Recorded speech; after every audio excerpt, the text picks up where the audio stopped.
Make dog-safe caramel apple treats for Ricky with me. So we're gonna need unsweetened coconut milk and chicken broth, and then the apples, some dry treats, any type of treats you want to use to crush up and dip the apples in at the end, and then skewers if you want. So we're going to be combining 1 cup of the coconut cream and 1/4 cup of the chicken broth. So I'm gonna start with this, and we're gonna pour it into a saucepan because we're gonna be heating it up.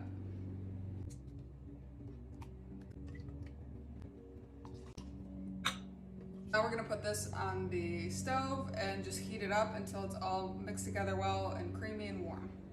So as you can see, the consistency starts out like chunky, and we just wanna warm it up until it's smooth. I'm actually gonna add a little bit of peanut butter too, just to get it a little bit more of the caramel type of color. Once it's smooth, you can take it off the heat, and I'm gonna pour it into a mason jar to cool.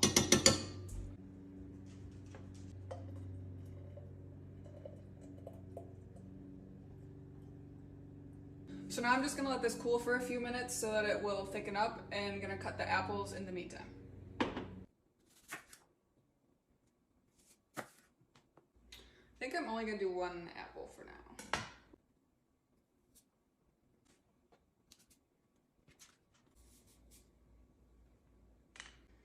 Okay, now that we have all the apples cut up, we're going to crush up the dog treats. You can use whatever kind you want. These are the Trader Joe's pumpkin cookies.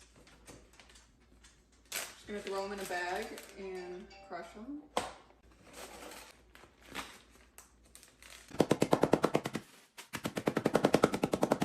I'm gonna pour these onto a plate so that we can roll the apples in it after we dip them in the baked caramel.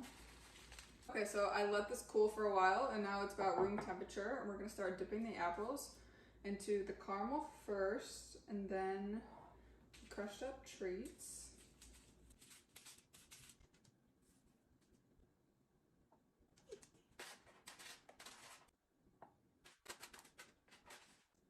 Then I'm just gonna throw them in the fridge so they cool faster, or you could just let them sit out.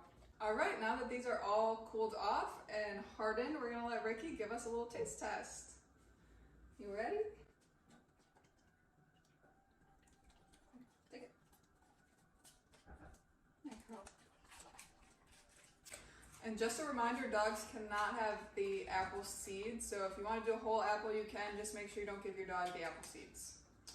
Thanks for coming along with me to